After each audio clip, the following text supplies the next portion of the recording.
Welcome to Hollywood, where dreams are for sale. Now the bots are here, so we're doomed to fail. Don't worry, they said I's just a tool, but they're chewing up scripts and we're playing the fool. They got Breaking Bad and Seinfeld too. Guess your blood, sweat, and tears were shit to you. Subtitles aren't scripts, so give me a break. The snake's eating its tail and it's all fucking fake. From Aphrodite to Furinama, I'm stealing art like a cheap melodrama. We're screaming theft, but no one gives a damn. Just feed the machine, watch it shit out the scam. Hollywood's an Ouroboros, tail in its mouth.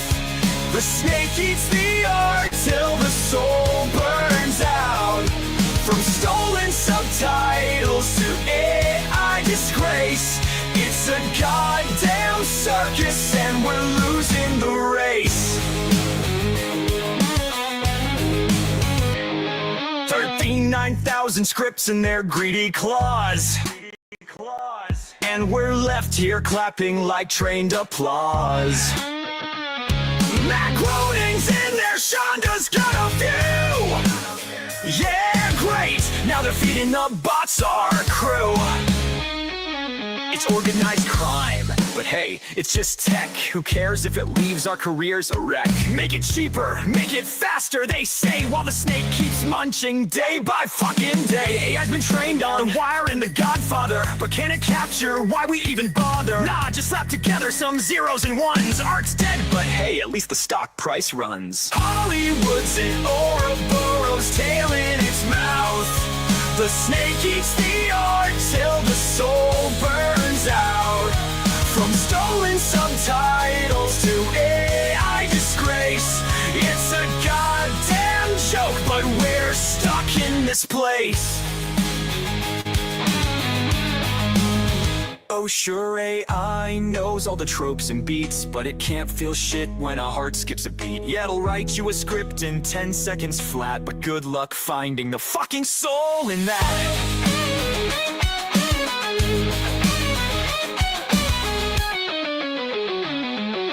Jessie got screwed by a pixel artist hack. Turns out her lyric video had AI in the back. All her dreams just a budget con job, but hey, let's clap for the robots doing her job!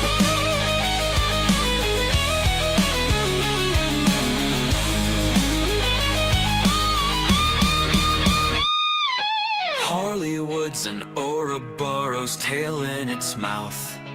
The snake eats the art till the soul burns out.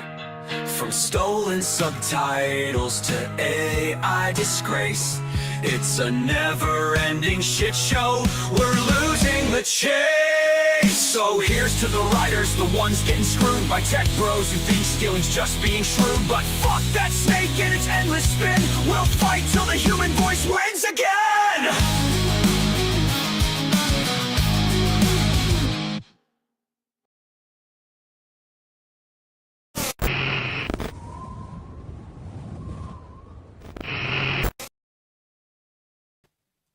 Hey, what's going on? Oopsie. I was looking at something else. Oh, man. Gotta say, I dug the song, even if it was not necessarily what I wanted. I was having trouble I grabbed the wrong track to play, unfortunately. This one was very much like AI bad, even though it was written by AI, performed by AI, still says AI is bad. Lot to talk about with AI today, guys. Ooh, lot going on with the artificial intelligence. And make some people real upset. But that, of course, is just the way that it goes, the way the cookie fucking crumbles. Of course, this is the Matt Jarbo Show. Let me just make sure to turn off that damn show starts soon, because it's on right now. Anyway, I hope you guys are having yourself a good night. I did see that Brandon was back again. How he did it, I don't know. So many freaking channels. Anyway. So after last night's Vent Fest, which I'll admit that's exactly what it was. I just needed to say that again. I'll probably end up saying it again. I'm a bit of a broken record. What can I say? One of the things I saw, one of the things I thought was kind of interesting was the people who were saying, stop talking about politics. Like page 5 right here says, I hope you steer away from politics. I listened to you during COVID and you were more chill. Here's the, I don't know. I don't remember what I was saying back then. I mean, well, to be fair, the summer of 2020, if I recall correctly, that was the summer of the infamous sex tape that Ralph put out. That was the summer where Frank Hassel went to Boogie's house. I think it was 2020 or 2021, and Boogie pulled out a gun. So there were things to talk about in, like, let's say the YouTuber space that would be considered more chill, even though it was, it's complete like lol drama cow stuff. I think we can agree on that one. The reality of it is, though, is that life is politics. Everything in life is politics. It's not to say that it's everything I want to touch on, it's everything I want to talk about, but it is true. Everything in life is politics. Everything that we're going to be having happen in our country in the next couple of years is going to end up being politics. All right. Like, it's already, we know what happened last time. And, like, we know what's going to happen now. So all we can really kind of do is, I don't know, laugh a little bit, right? Kind of chuckle a little bit at what's going on, make fun of some people who do need to be made fun of. Like, there's a couple interesting things to talk about tonight. Obviously, there's the AI stuff, because I feel like that is a very interesting facet of where we are, especially when it comes to, let's say, how people are reacting to it. All right. How people are reacting to it. I think that's kind of weird. Also, I do want to quickly showcase something. When this is what happens when scheduling things go wrong. Screen Time here on Twitter says the Dreamcast released on this day 26 years ago. That's actually not true. It's actually not true. It released on 9/9/99 in the United States. Let's see what the comments are saying on this one. Damn, I missed my Dreamcast. Sega's Final Console. Wow, looks damn. Oh my God, look at this here. Had this in Japan. It released in Japan, maybe. All right, but it was 9/9/99. But anyway, that, to me, that's kind of funny. But before we dive into that stuff, I feel like there's one thing maybe we do have to address. Rational here set for 2. Thank you. Says, get NVIDIA Canvas. It's awesome. I know you've sent that my way. I just don't know. Like, I don't know. I looked at it and it just didn't really catch my interest. Parallax says, if only it had a DVD player. My friend, it had a VCD player. You could play pirated games on the Dreamcast without needing an emulator. You could download VCDs, the bin and Q files, and burn them to CDRs and watch them on the damn player. Okay, there was way more to the Dreamcast than meets the eye. Sure, you could have used an actual honest-to-goodness DVD player. And I think the fact that, a year later is when the PlayStation 2 came out, having a DVD player, yeah, that was basically game over. 100%, but still. Music Man asking, when did it release? September 9th, 1999 was when it released in the United States. I know because that was the day I started my senior year of high school. Meaning that, 25 years ago. I almost graduated high school 25 years ago. So long. So long. God, I'm old, man. Anyway, wait, what was that porn? If so, go back. What are you talking about? What porn? What porn? Did I show porn? I don't think I showed porn, did I? No, it was on Twitter. No. Well, what I want to talk about a little bit here, I just feel like we kind of have to, we need to acknowledge that, to an extent, we need to bring back bullying. Okay. And I mean this, not for everybody, but obviously for some people. And I want to show you guys this clip. Warning, language. This is some pretty harsh shit. And this guy is on Twitter promoting this stuff and getting hundreds of thousands of views. And I just have to question how anyone can defend this in any capacity. So I'm going to give you a bit of a trigger warning, a bit of a content warning here. Okay. If you got this on speaker, you put your goddamn headphones on. Okay. Just listen. All right, so here, check this out. This is holy shit, How is this allowed in modern society? Hi. Hello. What are you doing? What's with What the are you doing? What's with the outfit? What is with your outfit? I'm wearing a suit and a tie. I mean, what are you wearing? I'm wearing also a suit and tie. No, you're dress. Well, first of all, you're way too fat for this outfit.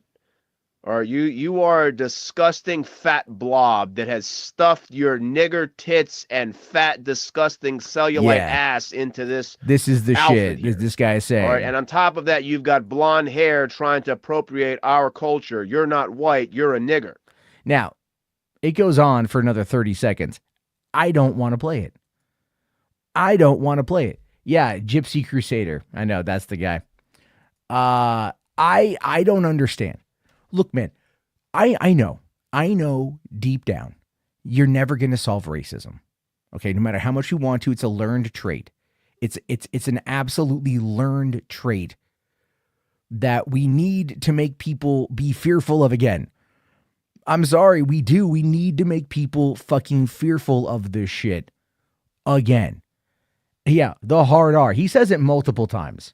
This guy is selling merch that has Pepe the Frog on it with like different, I think like Battle Gear Pepe. And it just says, no, not in Minecraft.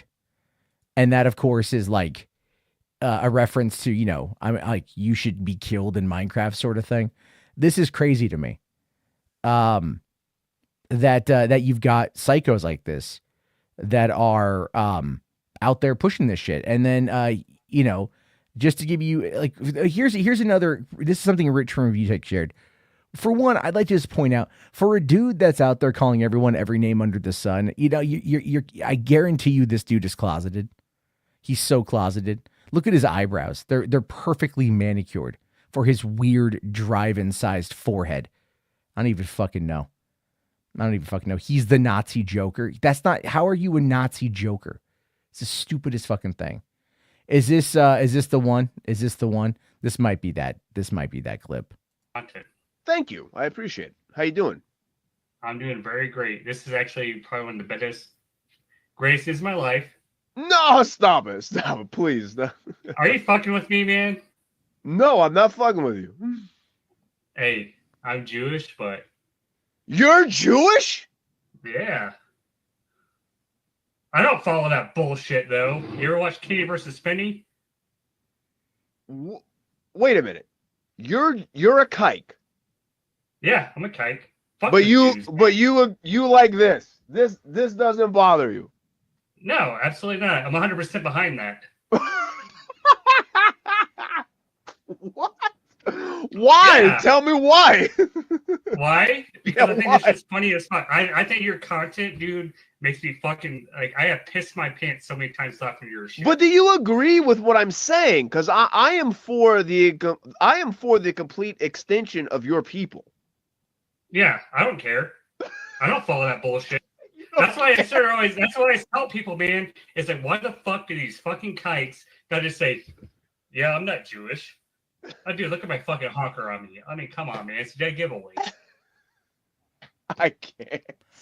Okay, see what I mean? This is the shit. And this is the shit that look, this is the kind of shit that radicalized someone like Nick Fuentes. That radicalized the America First shit. All right, like the stuff that's being done like in the vein of jokes, normalizing racism and anti-Semitism and all this kind of shit. That ultimately is what leads to people like Nick Fuentes. Now, it is a hard line to kind of draw because you figure a lot of this shit is like internet humor. It's really internet humor. And explaining internet humor to normies is something that you can't do. But at the same time, this specific thing isn't funny. This isn't designed to be internet humor. This is designed to be outward racism, outward sexism, outward misogyny, all the fucking isms and jisms you want to say. And this guy is out there on Twitter just sharing everything, hundreds of thousands of views. And no one gives a shit. And I'm just sitting here going like, You know, like this is the kind of guy who would probably never say this shit in polite society. But the way that Elon has taken Twitter and twisted Twitter into being this megaphone for Nazis is crazy to me. You know, it's crazy to me. And I think the algorithm suppresses certain people from seeing this kind of shit. I'm not even making that up. I really feel that way. I was thinking about like how Twitter has has started really suppressing like left-wing voices and like non-established accounts, you know what I mean? And really started amplifying a lot of the pro-Trump stuff, right? And someone said to me on Twitter, I think yesterday, like, no, they made the algorithm is open source. That's why things are changing. And I'm like, did you fall on your head as a child? What are you talking about? That's not in any way how freaking tech companies make their money. Algorithms never become open source. Algorithms are what becomes the trademarked intellectual property of the company. That is how they make their money. Their algorithm is like their secret recipe. It's their secret sauce. It's the 11 herbs and spices of their business. You can't give that shit away. You can't open source that shit. But it goes to show you that even though the vast majority of the planet has access to the same well-researched, well-presented, truthful, factual information as everyone else, they just simply choose to be retarded. At this point, I think like the willful, blissful ignorance of retardation is something that they actively seek out. Because it's just they're not being shown the legitimate shit. They're being showed the racism and that kind of crap. And that does breed more racists. Because look, you can laugh shockingly.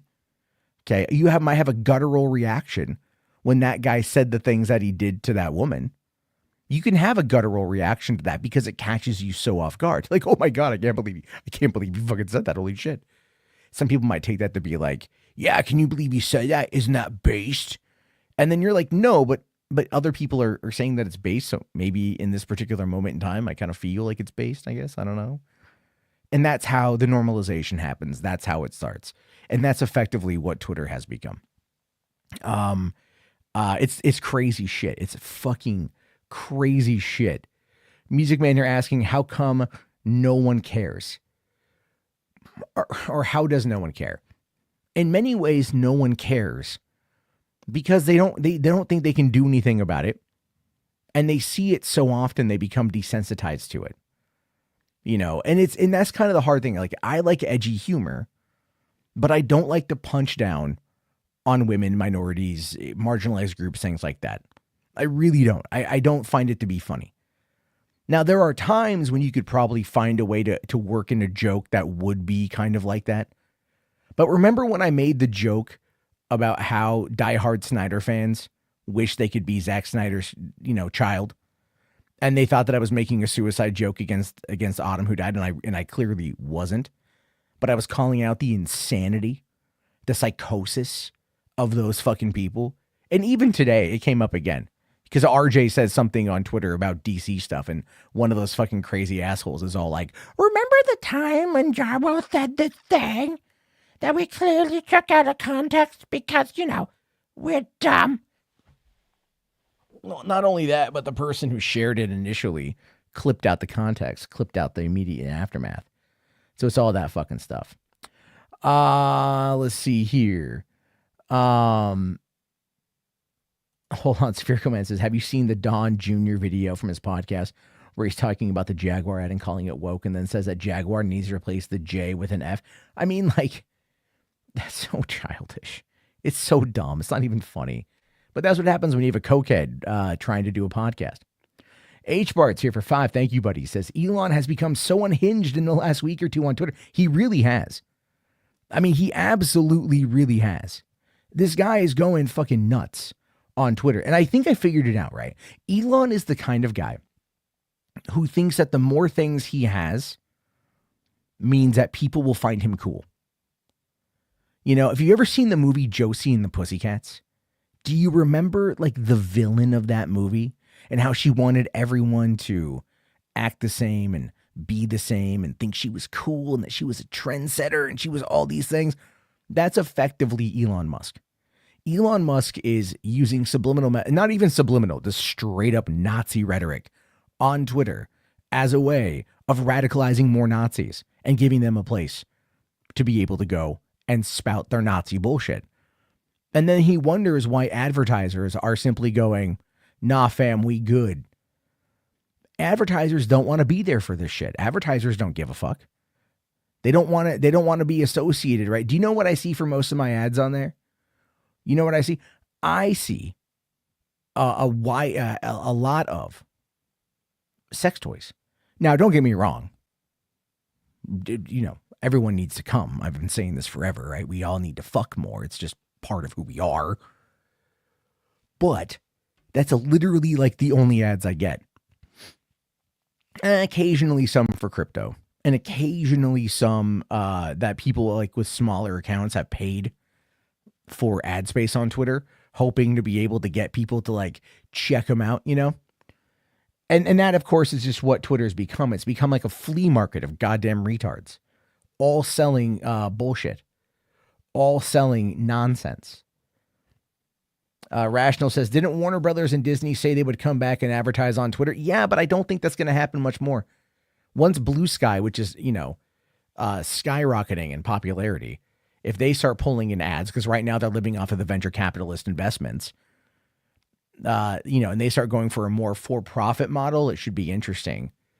I do feel that in many ways, a lot of people will return to Twitter. It's just because Twitter is so convenient in many ways. You know, it's kind of like when people are like, oh, I'm going to go to Rumble. I'm going to go to Kick. I'm going to go to, you know, any of these other, you know, platforms. And then ultimately they always kind of end up coming back to YouTube. Now, why is that, you might ask? Because it's there. Everyone knows it. Everyone knows it, and it is what it is. Am I still on Twitter? Yes. Yes, I am still on Twitter. Mostly, it's again, because it's easy. I do post on Blue Sky, but it is very easy to do. Command Unit here says, sent you a 40K secret level 12. I'll check that out off air. And the reason why is because they're going to fucking come down hard, man. I'm just tired of copyright claims.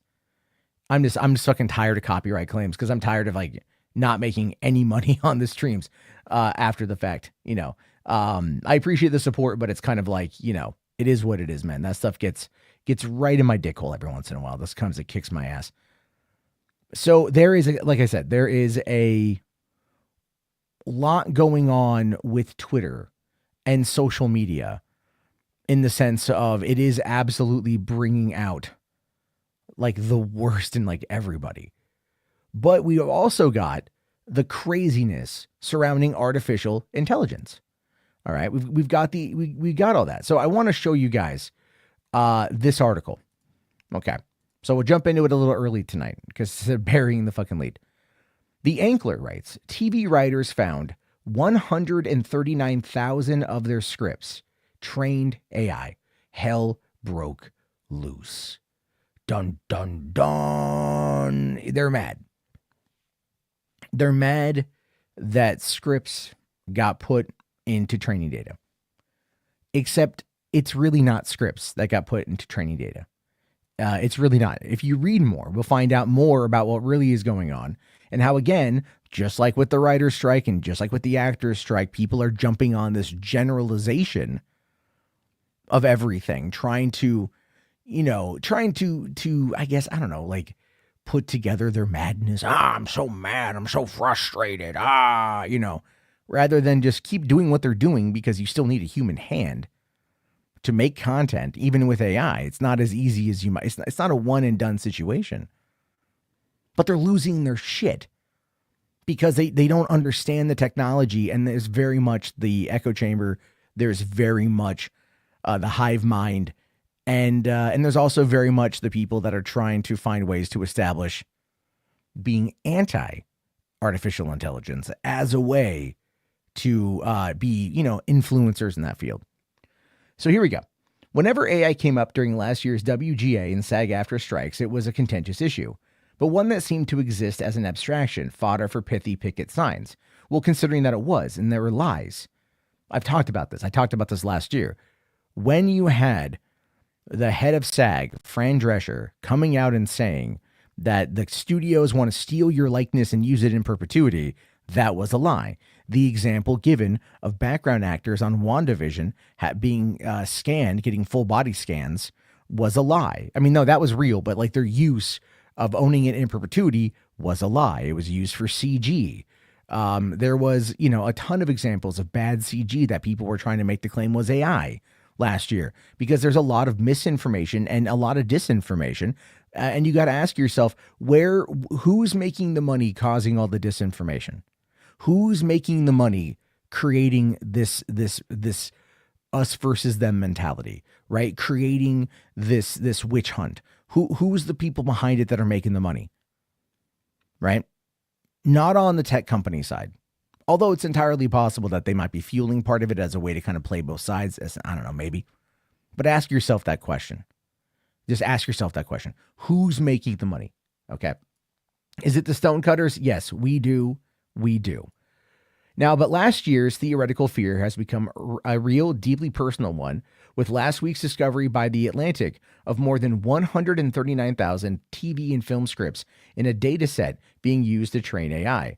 It set writer groups chat aflame, and apparently no one was safe from having their work hoovered up by AI, with the search function built by The Atlantic revealing that AI had used 508 scripts credited to Shonda Rhimes, 346 from Ryan Murphy, and 742 of Matt Groening's episodes of Futurama and The Simpsons. Showrunners and writers spent much of this past week frantically typing in their names in the search field and coming back horrified. Guys, horrified. Horrified. Horrified is the word that they want to use to explain, oh no, people have kind of pirated our shit, because that's really what it was. And we'll talk about that. We'll absolutely talk about that. So here's the thing. The headline here says that TV writers found 139,000 of their scripts trained AI. Okay. That's the headline. That's what they're going for. That's what everyone's talking about, except that's not what happened. Because if you come down here, it says the training data wasn't uploaded scripts, but it's subtitles from those TV episodes sourced from opensubtitles.org, an entirely fan-run organization that takes movies like Smile 2, Joker Folie à Deux, and they make subtitles for them. See, Smile 2 subtitles Arabic. You can download the file. And where do you do this? Oh, you run it through VCD or VLC, right? That's what VLC media player. But what exactly was the source file here? Oh, Smile 2 2024 HDR .2160p, so 2160p, Web H265 Frown AR SRT. That's the file, right? And this is the pirated copy of the movie that they are using to showcase all of their shit. This is a preview of the SRT file right here. You can watch online. You can get the video. Where do you get the video? Let me see here. I don't know what's going to, I haven't looked at this yet. Okay. All right. Yeah. I don't give a shit about that, right? Found, look, you can find, this is lookmovie.2.to. All right. Yeah. I don't care. I don't give a shit, right? You can watch Conclave. You can watch Ballistic, Letters of Christmas, Deception, Elevation. Oh, look, here's a piracy website. Not that I'm saying go there, but the people that apparently helped train artificial intelligence in order to be on these hundreds of thousands of scripts are just pulling SRT files that are made by fans of a show to share. And they're all sharing it using pirated material to share it. That's why it's so fucking funny. Because at the end of the day, their scripts aren't really being uploaded. Their words aren't being uploaded. It is simply dialogue. You've got no character description. You've got no scene breakdown. There is no interior, exterior, fade in, fade to black, cut to. There is nothing there that would indicate anything, that their content, that their words are being taken, because these are just SRT files. This is just closed captioning. I mean, I'm not saying it's a good thing, but I'm pointing out the fact that when you look at all this shit, when you start to really look at all this shit, and you have people like, was it Alex Hirsch from Gravity Falls, talking about like how it should be Gen AI should be outlawed. Okay? Gen AI should be fucking outlawed. That's what he says. Right? That's what he says. That it should be outlawed because somebody took they made homemade SRT files, closed captioning of what's it called? Like of Gravity Falls. And then ends up, ends up just using it for what purpose? How are they going to get, they're not going to get the intricacies. They're just going to get the dialogue. That's why this is so goddamn fucking funny. And it's really, I don't want to sit there and say that it's a nothing burger. Okay. I don't want to sit there and say that it's a nothing burger, because quite frankly, anything could be anything. Okay. Like anything can fucking happen. Let's be real about that one. Okay. Like anything could happen. Obviously you don't want this to happen, but what we're talking about here is something that we know, that we fucking know is a known issue in Hollywood. We know that there are people who pirate everything. We know that there are people who share everything. We know that there are people that do these closed captionings and that they upload that for other people to pirate shit for them to watch in areas of the world where they may not have access to certain content in their language. Now, I have long time said that the best way is to decentralize everything, to decentralize all borders. There should be no region on a video disc, right? PAL and NTSC are more for like, I think power shit or whatever. But we're well past the time of having regional breakdowns. We have global day and date releases for big movies. We have global day and date releases for big TV shows. We have all of these things that are going on. It's time to break down the global barrier and just make it all open and available. But the way that these companies make their fucking money is they make their money by licensing to different regions. That's how they make their fucking money. But that's why this shit also fucking happens. So it's very kind of ridiculous. Okay. Sorry, I want to make sure. I want to say I was right here. I thought I saw Alex Hirsch say something, but you have this guy here. What's his name? Michael Kentrell Brown says, I speak for everyone when I say AI needs to be outlawed immediately. Okay. Well, then you got people who are pushing back and everything, right? That's good. You got people fighting back on that one. That's good. But again, you've got the crybabies. You got the crybabies that are just like, no. Right? Like real cold critique here. This is a betrayal to creators who pour their hearts into these stories. It exploits their labor without permission or compensation, turning decades of passion and artistry into raw data. That's what the fuck do you think it is when you fucking transmit to the goddamn internet? It's entirely. Fourth, yes. To clarify, the dialogue is a big part of the film. The dialogue is what you listen to, obviously. But when you have a script is not just dialogue. Okay. The script is not just dialogue. There's a lot of intricacies that go into a script. There's a lot of pacing, there's a lot that goes into it. And a lot of what gets written may get shot and then may never end up in the final product. So it might be incomplete elements of it. You know what I'm saying? And even then, the AI is not going to just take that and make it like something, it's not going to sit there and do it 1-to-1. And that's why I said, and this is what pissed off Donovan. Okay, this is what pissed off Donovan quite a bit, is that I said it's an Ouroboros. It is literally eating its own tail. Okay, if content meant to train an AI was taken from an open subtitles website where people scrape and create closed captioning files off of pirated material, therefore that is being done without the express permission of the copyright holder, and that is what went into the data training set. Notice how they're mad at a data set that pulled data from that, but they're not mad at the website for doing it. You see what I'm saying? You see what I'm saying? It's like you're mad at one thing, you're not mad at the other. You're okay with this website existing that pirates your material. That pirates it. Because that website, make no mistake, is openly supporting and linking to piracy. They're okay with that. But they're just not okay with it going into a training data set that Anthropic uses. Maybe Amazon, because they're going to probably end up buying Anthropic.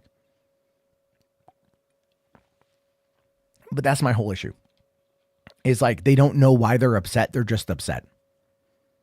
Right? Like, oh, my work was fucking uploaded. Oh, no. Oh, darn it. Yeah, I don't care. I don't care because it's not as big of a deal as they're making it out to be. Anyone who takes any bit of time to understand and learn what's going on with this understands that it's not what a lot of people tell you that it is. And I'm sorry. I'm fucking sorry. We talked about this last year with the strikes. And as soon as the strikes are over, Fran Drescher, Duncan Crabtree Ireland from SAG, signed 3 deals ultimately with different voice cloning companies that use AI. Right? They use voice cloning companies that do that shit. And by the way, do you guys remember back in 2020, season 2 finale of Mandalorian? We got the Luke Skywalker deepfake. And then you had the Shamook guy on YouTube fix it, and he got hired by Lucasfilm to work on their deepfake technology. There's people on Reddit complaining about this shit that were already fucking trying to call that guy out and say that like he should never be allowed anywhere near anything ever again because he was utilizing deepfake tech goddamn near 4 years ago, actually.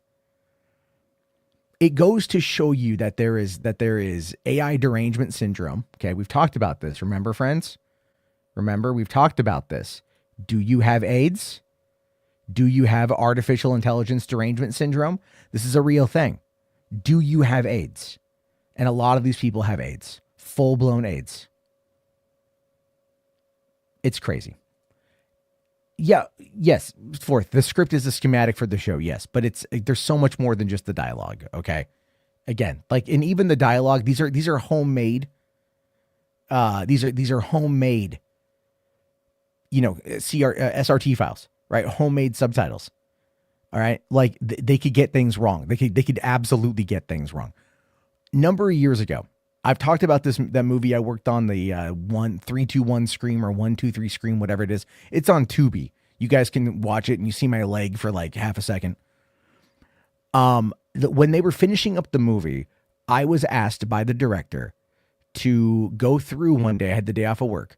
And he was like, hey, can you go through the script and watch the movie and follow the dialogue to the script to make sure that we can export this as a closed captioning file when it goes out to the distributor? And I was like, yeah, sure. And I ended up watching that movie like 3 times that day in order to make sure that I had the script correct. And then I even went to the director's house that night and watched the finished version of the film because he invited me over to watch that. So I watched that movie 4 times in one day to make sure that the script matched the dialogue in the movie. So then, this would be a professional outing. These are homemade people that are trying to use like translations, homemade translations from certain shows. And they're probably going to get a fair amount of it wrong. But oh no, that's the fucking problem. It's not the fact that people are outright stealing the content. It's crazy. It's crazy. Rational here for 2. Thank you. Says, did I see the Ben Affleck AI interview? No, I didn't. If you could send over my way, that'd be great.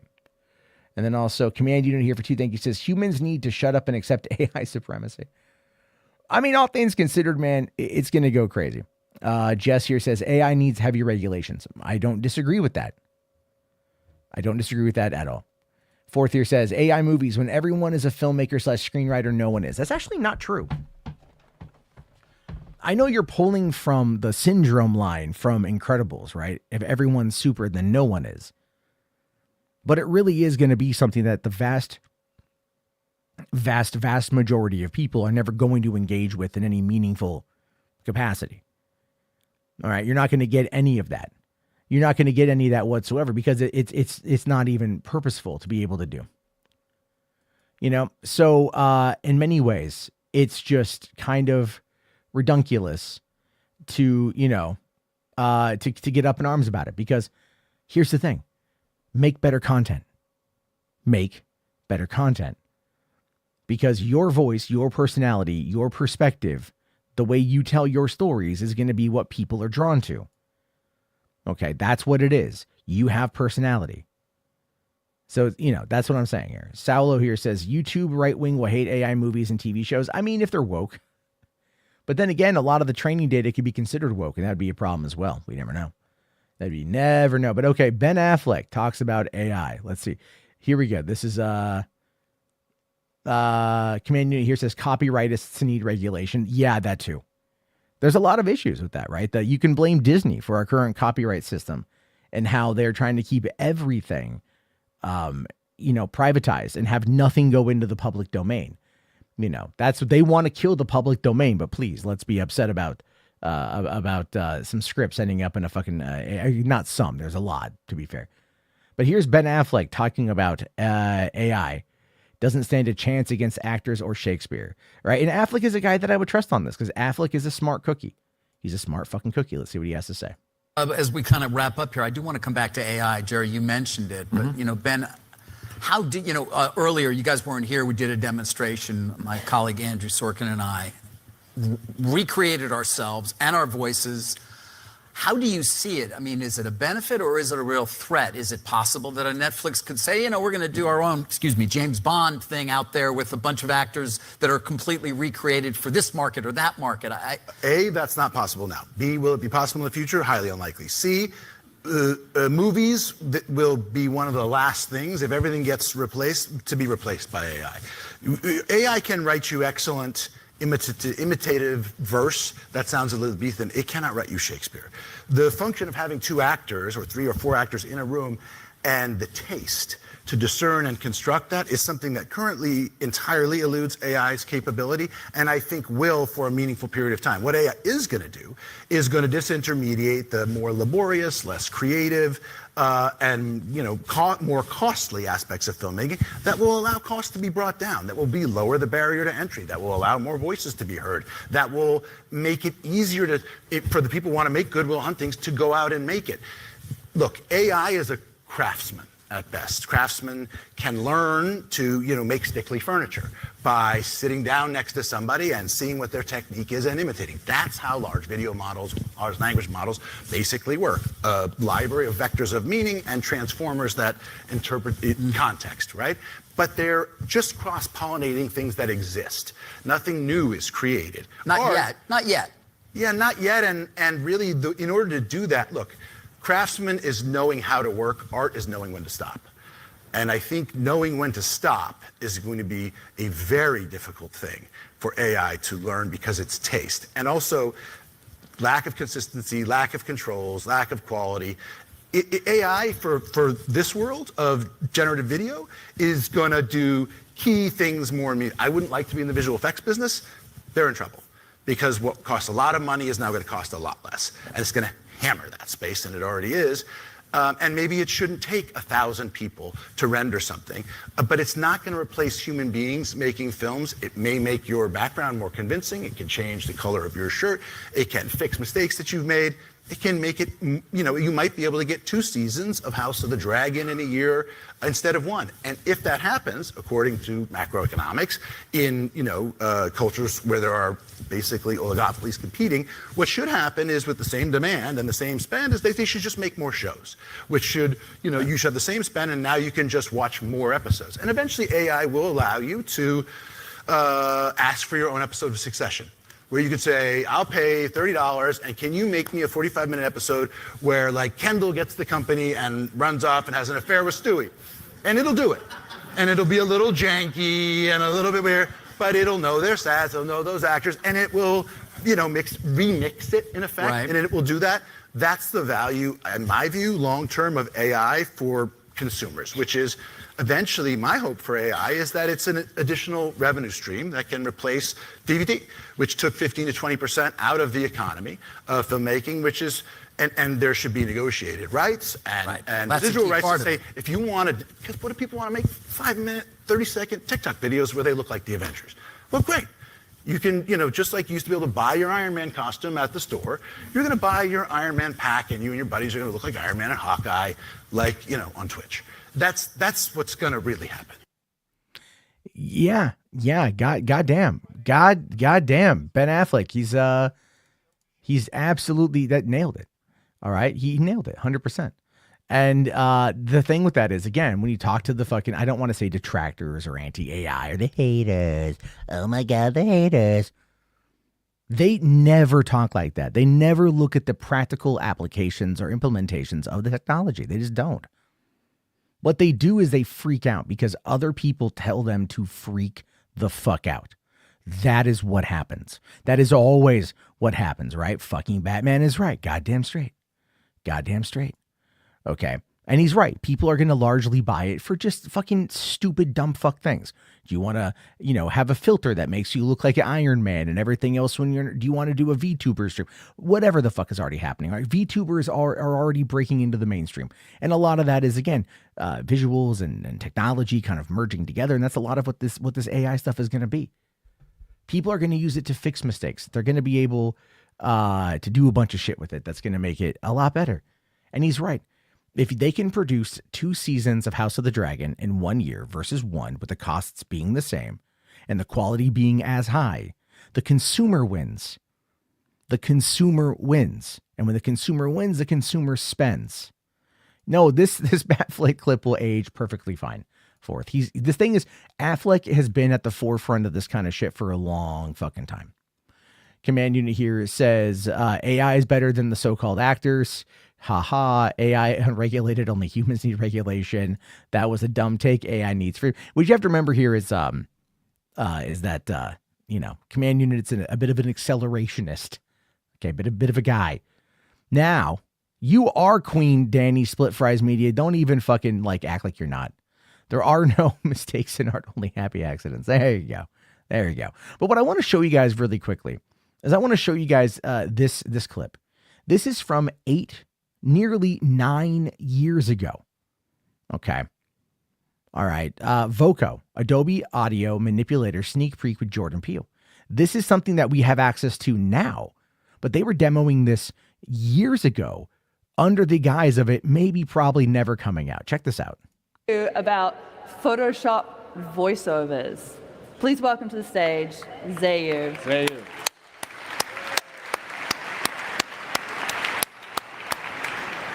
Hello, everyone. You guys have been making weird stuff online with photo editing. Well, we'll do the next thing today. Let's do something to human speech, like changing what you have said in your wedding. So let's get on to it.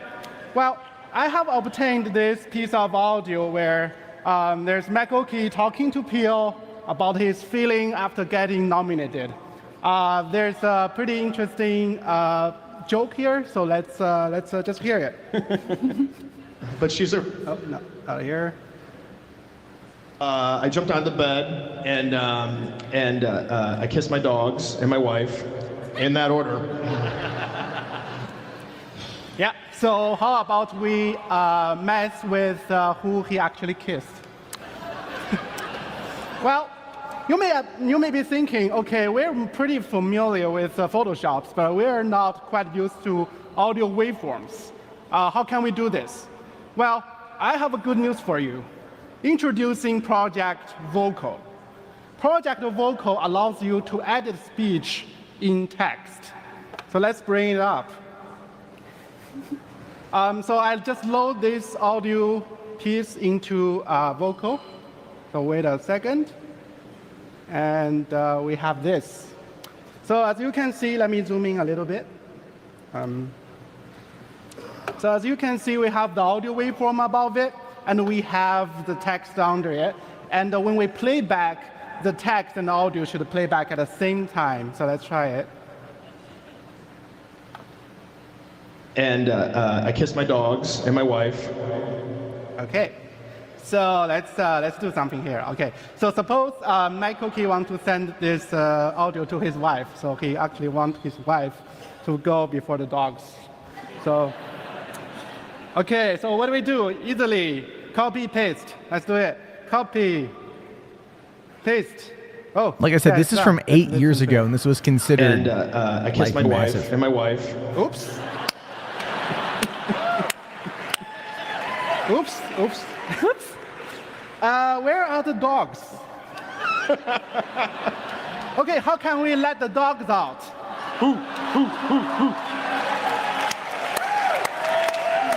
Yes, they It's actually easy. We can just type the word dogs here.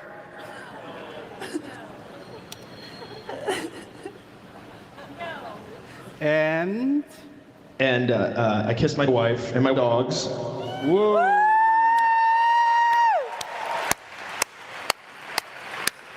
Wait, here's more, here's more. We can actually type something that's not here.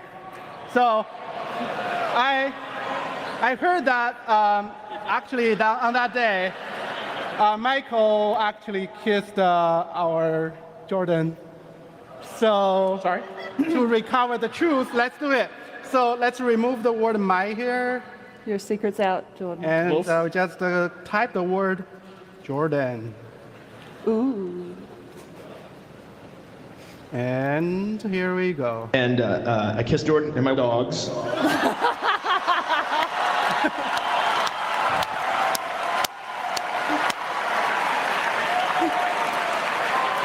Like I said, guys, a long time ago. Well, You a witch. You a demon. oh yeah, I have a magic. And the last magic I'm gonna show you guys is we're not just going to do with words. We can actually type small phrases.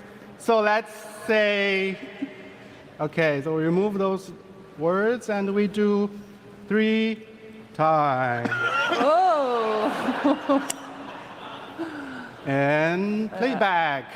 And I kissed Jordan 3 times.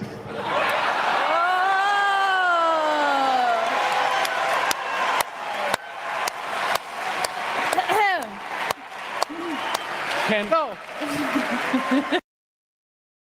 There we go. That kind of summarizes everything there, right? You get the idea. They were doing this stuff 8 years ago. And they were like, we're not too sure if we want this to be, you know, something that is, if we want this to be something that we can just do.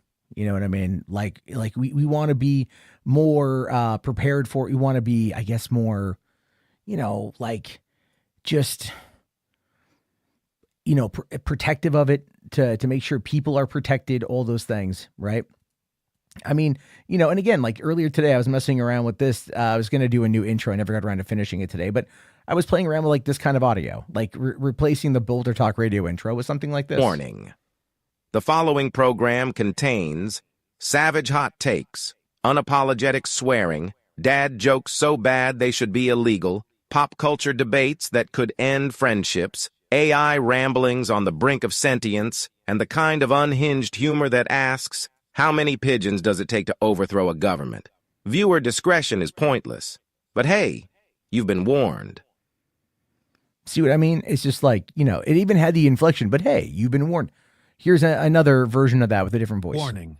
The following program contains savage hot takes, unapologetic swearing, dad jokes so bad they should be illegal, pop culture debates that could end friendships, AI ramblings on the brink of sentience, and the kind of unhinged humor that asks, how many pigeons does it take to overthrow a government? Viewer discretion is pointless. But hey, you've been warned. See what I'm talking about? It's like you can do all this shit now. And I'm not saying that it's good. I'm not saying that it's wonderful. I'm not saying that, it's going to replace anything. But you have the opportunity to mess around with this kind of stuff in such a way where, it's more fascinating here. Music Manager says, I like the original AI opening. Yeah, I might take it and just recreate it with the Matt Jarbo Show logo, because I do like it too.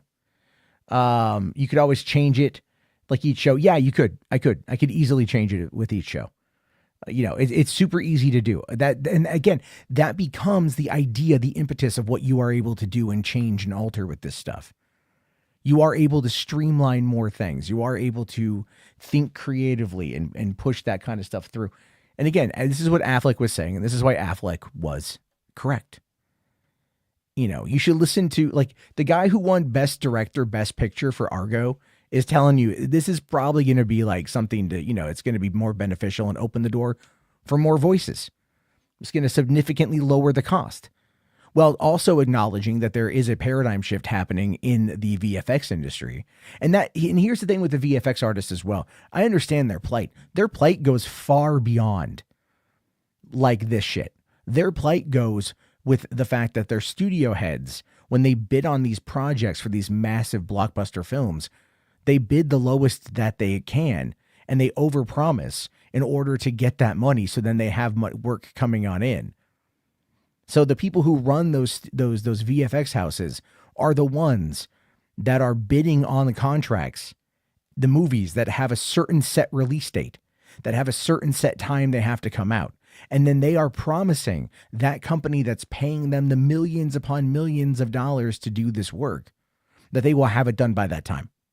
So we can see that the system in and of itself as a whole is very fucking crazy. It's very fucking weird. There's a lot going on with it that we need to remember is just not what these people who don't know what they're fucking talking about. Sorry. Oh, Ang Lee won Best Director. Sorry. Okay, but he still won Best Picture. And Ang Lee would probably be in support of AI as well, considering the fact that, what was that one he did with Will Smith? Where they did the deep fake shit. H Parts here says AI is worse than Hitler. Yeah, that's what a lot of them are going to say, because they simply do not understand. They keep going like, oh, it's just theft. Is it really theft, or is it just remixing? And everything we do, everything we talk about, everything that we look at, that we create, is a remix of a remix of a remix. We process everything that we hear, and we don't always remember where we hear it, or what inspires us, or where a thought comes from. Humans recreate. Look at movies. Movies, not even just remakes or whatever. How many movies have near identical plots, just with different settings? The movie Jaws and the movie Alien, same movie, same story. Same premise, different settings, different characters, still a creature feature, right? Still a singular apex predator systematically taking out people just because it can, right? Or it's feeding or whatever. It's propagating, whatever. Same movie. It's the same fucking movie, And that's really what it is. Gemini Man, thank you. Thank you very much. H Bars here says humans haven't had an original plot and stories in probably over 1,000 years. Yeah, pretty much. Believe it or not, I've been talking with my Chat GPT AI when I'm going to pick up passengers and going over story points, character development actually, and it asks me questions, and as I'm thinking, I can kind of layer the character, layer everything that I want to do with it. I sent HBarts actually a thing about that. Let me see here if I could find that. It was no, hold on. He won't be the one that will have that. He does have it, but we talk a lot. Who's the person I sent it to that I don't talk to a lot? Hold on. Darn it. Okay. Here we go. Here we go. This is the. Can I? Oh my God. Hold on. I got to find it here. Stupid, dumb son of a bitch. Twitter won't let me copy. You suck, you piece of shit. There we go. All right. Okay. Here's what I'm going to do. Okay. Here's what I am going to do. I'm going to put that as a no, let's see. Hold on. I'm trying to find, you know what, screw it. We're just going to do it like this. All right. I don't know how it's going to sound. We're just going to do it. How long on oops. There we go. Okay. Sorry, Rational says, how long until we can TX from T3 as an AI girlfriend? Oh, what? How long? Were you talking about the Christiana Loken? Is that who you're talking about? You're talking about Christiana Loken? I mean, like, I don't know, man. I don't know. You know, I don't know. All right, I'm just gonna play this for you guys real quick while I run to the bathroom. It's about a minute and a half. This is just, again, like part of what I'm working on, not the full thing, but part of what I'm working on. And I had it summarize what we've been working on, and I asked like HBarts and other people to give me their thoughts on it. So this is a plot for a story, general plot, nothing too direct. After Alex, a socially isolated market analyst with OCD, has his phone stolen during a car break-in. His use of tracking technology like the Cerberus app and an Apple AirTag leads him to uncover a sinister kidnapping plot. His obsessive nature, shaped by a childhood of trauma and a deep longing for connection, drives him to investigate further rather than turning the evidence over to the police. The missing victim, a young woman tied to a wealthy businessman, becomes the focus of Alex's fixation as he uncovers cryptic details about her life and the motives behind her abduction. Through interviews, digital sleuthing, and covert surveillance, Alex pieces together a chilling conspiracy that ties the kidnapping to a larger, hidden criminal enterprise. Fueled by a hero complex and a desperate desire to find meaning, Alex takes increasingly dangerous risks, vlogging his thoughts to rationalize his actions. As he edges closer to the truth, the lines between obsession and justice blur, culminating in his capture after being lured into a trap. The recovered footage reveals his tragic fate, buried alive alongside the victim in a brutal Texas funeral orchestrated by the kidnappers. Alex's journey becomes a haunting testament to the dangers of vigilante justice and the personal demons that drove him to sacrifice everything for a fleeting chance at heroism. See, it's simple, right? But it's the initial concept of it. Things will change and evolve as we work through and we do stuff like that. But the idea there is, you know, that's kind of the idea that I'm working on, the general concept of it. And just in that little minute and a half gives you a good idea of the plot's going to change, but the general idea of what the overall story is going to be, good, bad, or the other. It's a place to start. And I think that's a lot of what you're going to get out of AI. You know what I mean? Now I want to move on to a different subject here because I'm only going to be on for maybe like another 10 minutes or so. I have work tomorrow. They called me in for a 13-hour shift. So, yay me. But I might have Thanksgiving off, so we'll see. But, you know, it is all good. See, Spherical Commander says the almost human-like breath pauses kind of weird me out with how accurate AI is getting. Yeah, I wish it would have talked a little faster, but it's narrating, so obviously it's going to go off of a word count per minute. But yeah, I agree with you. So, you know, one of the things I haven't, talked about much personally is this Dan Schneider situation, right? I think I've mentioned it before in the past, but right now, Dan Schneider receives the green light to go after IDTV for their Quiet on Set documentary. Basically, like, going after him, right? So it says here, famed Hollywood producer Dan Schneider has scored a legal victory in his lawsuit against Warner Brothers and Sony. On Friday, Judge ruled that Schneider, whose behavior while working at Nickelodeon is explored in the investigation, discovery, and Max docuseries Quiet on Set, The Dark Side of Kids TV, can move forward a defamation lawsuit filed in May. In his suit, Schneider says the docuseries was a hit job that alleged he was a child sexual abuser. Now, this has been alleged for fucking a decade, I think, if not more, on the internet. I mean, everyone and their mother has come out and tried saying Dan Schneider is like a pedo and he was like, he had the foot fetish and that was his thing. And I mean, no, don't get me wrong. He's definitely, I've seen the video footage of the feet. It was weird. But they said here that they ruled in his favor on the basis that a reasonable viewer could deduct that the docuseries makes damning implications about his conduct. The judge also denied a motion filed on behalf of Warner Brothers and Sony to throw out the defamation lawsuit, claiming Quiet on the Set never accused Schneider of sexual abuse. The 4-part investigative piece aired in March dives into the problematic and toxic behavior of Nickelodeon shows of the late 90s and early 2000s. There's a lot of shit there. But again, according to the show's official logline, Quiet on the Set pulls back the curtain of an empire built by creator Dan Schneider that had an undeniable grip on popular culture. While interviewees never accused Schneider of sexual assault in the series, several do call him out for creating a toxic work environment.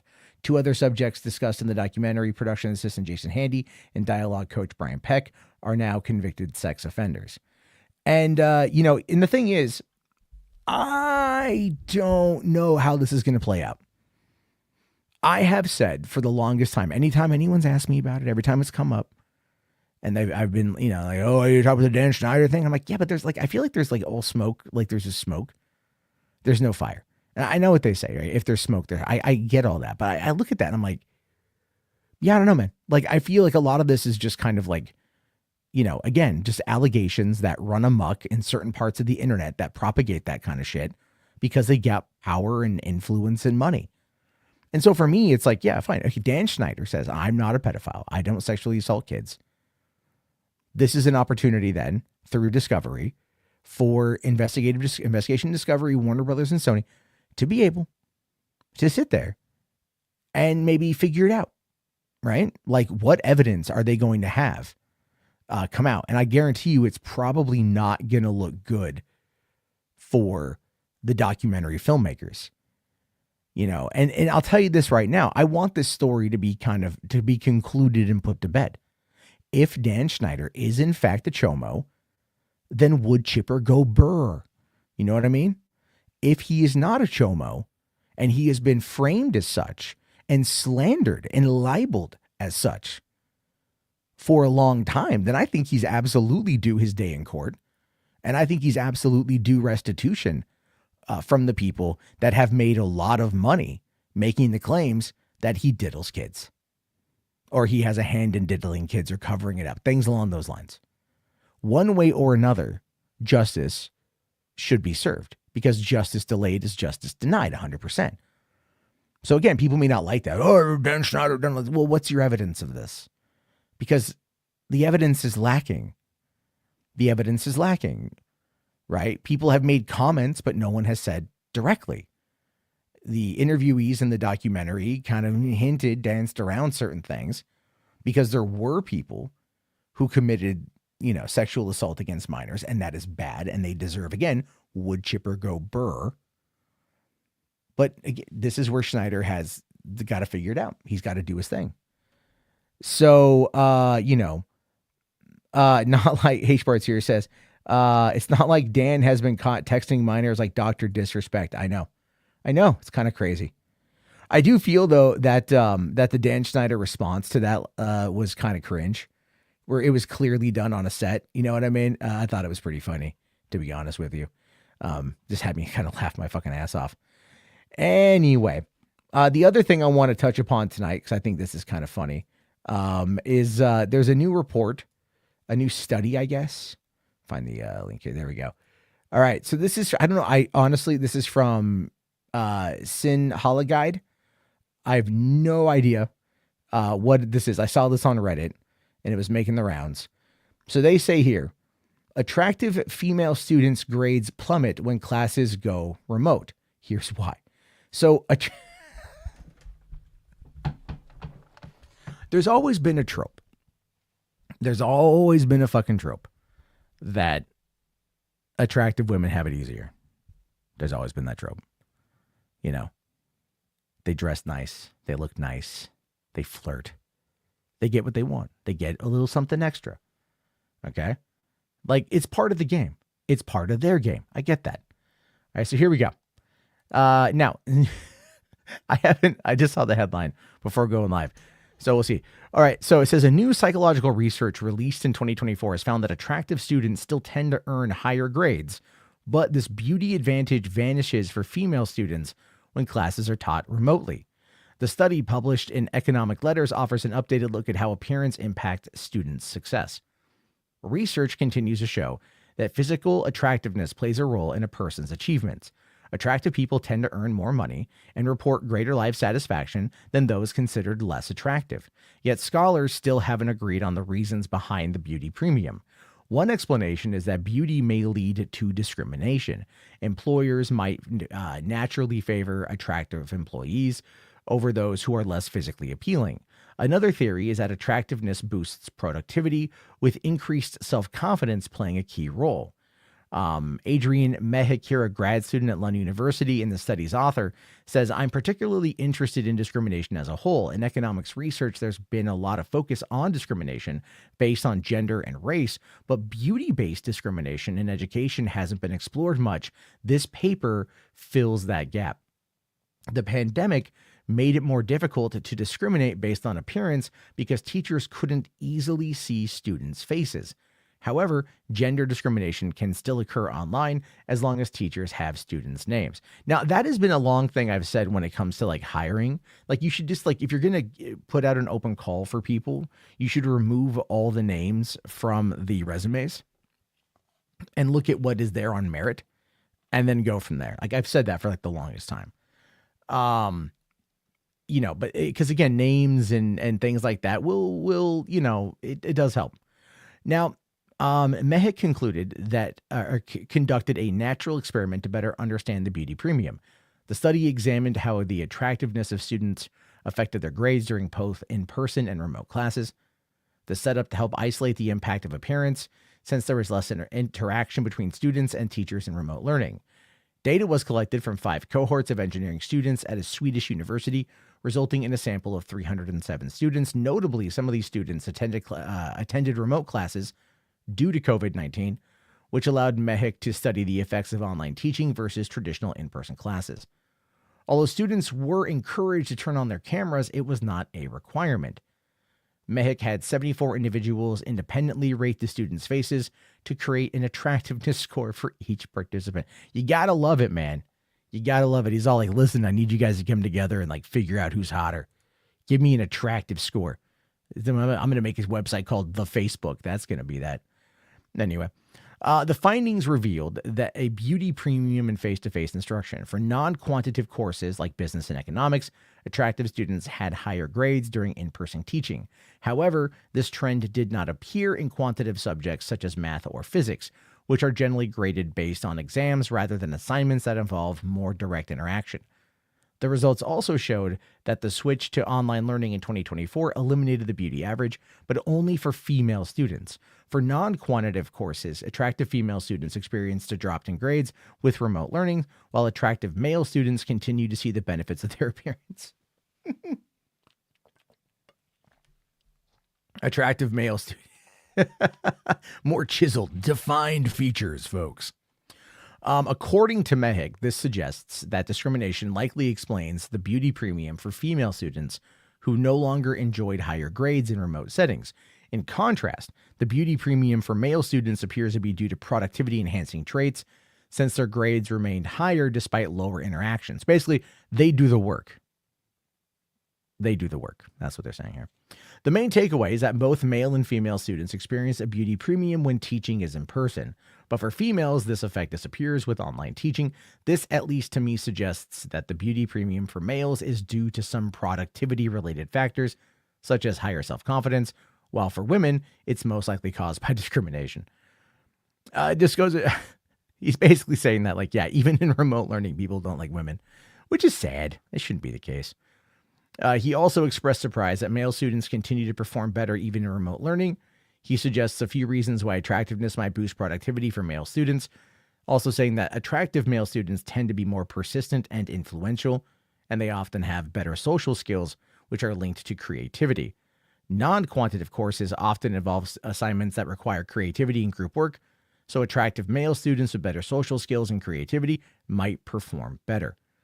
Researchers still struggle to pinpoint why people discriminate based on appearance. When we see an attractive person, we tend to assume they possess other traits like intelligence, but further studies are needed to fully understand why this happens.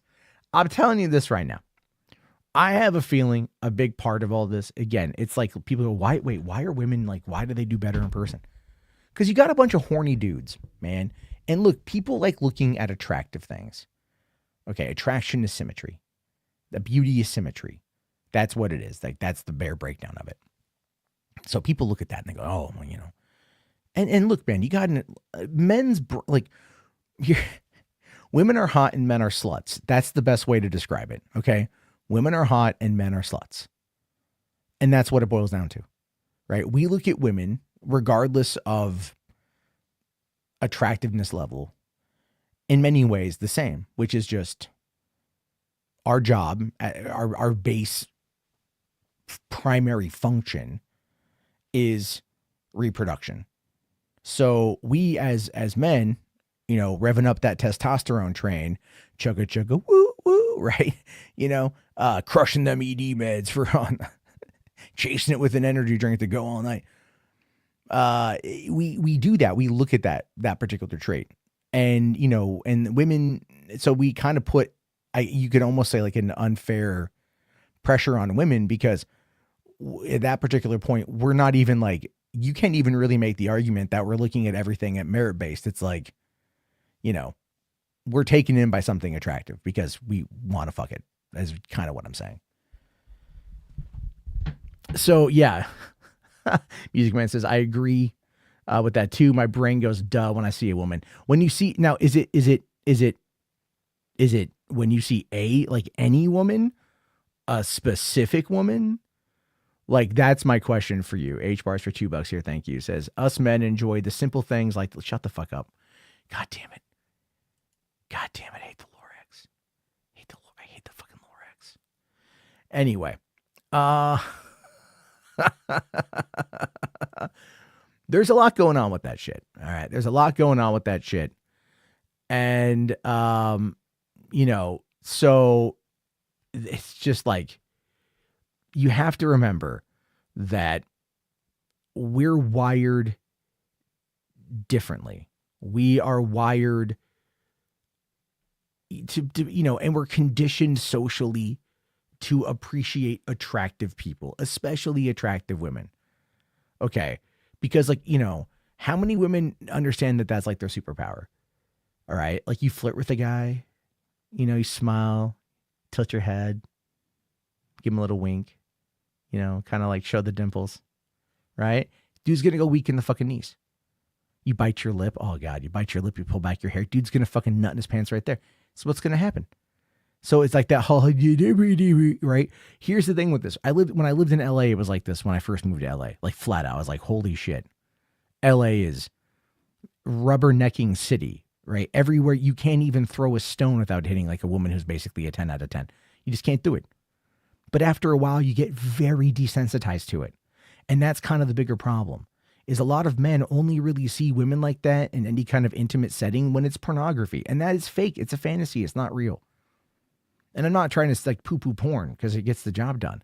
What I mean is that it ends up being a situation where like like if you are around it in a very strictly platonic way, you don't look at it through that perspective. All right. So here's my advice to men. Here's honestly my advice to men. Okay.